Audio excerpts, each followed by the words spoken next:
À seulement quelques mois de son quart de siècle en tant que leader de la Russie, Vladimir Poutine posera la main sur une copie de la Constitution mardi et entamera un autre mandat présidentiel de 6 ans avec des pouvoirs étendus.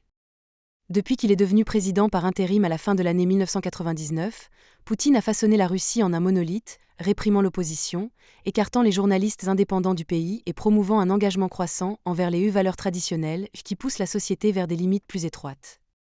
Son influence est si dominante que les autres responsables ne peuvent que rester silencieux en marge, alors qu'il lançait une guerre en Ukraine, malgré les attentes selon lesquelles l'occupation entraînerait le mépris international et des sanctions économiques sévères, et coûterait cher à la Russie en termes de pertes humaines parmi ses soldats.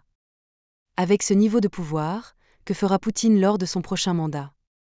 C'est une question redoutée à l'intérieur et à l'extérieur du pays. La guerre en Ukraine, où la Russie avance sur le champ de bataille, est une préoccupation majeure et il ne montre aucun signe de changement de cap. La guerre en Ukraine est essentielle pour son projet politique actuel et je ne vois rien suggérant que cela va changer.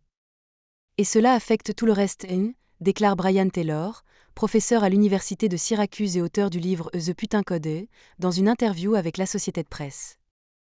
Dans son discours devant les Russes en février, Poutine a promis de réaliser les objectifs de Moscou en Ukraine et de faire tout ce qui est nécessaire pour protéger la souveraineté et la sécurité des citoyens russes. Poutine se voit dans les termes historiques les plus larges des terres russes, ramenant l'Ukraine là où elle appartient, selon lui.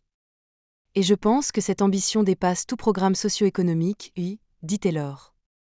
Et si la Russie atteint ce qu'elle veut en Ukraine, les pays européens craignent que Poutine ne continue l'aventure militaire dans les pays baltes ou en Pologne.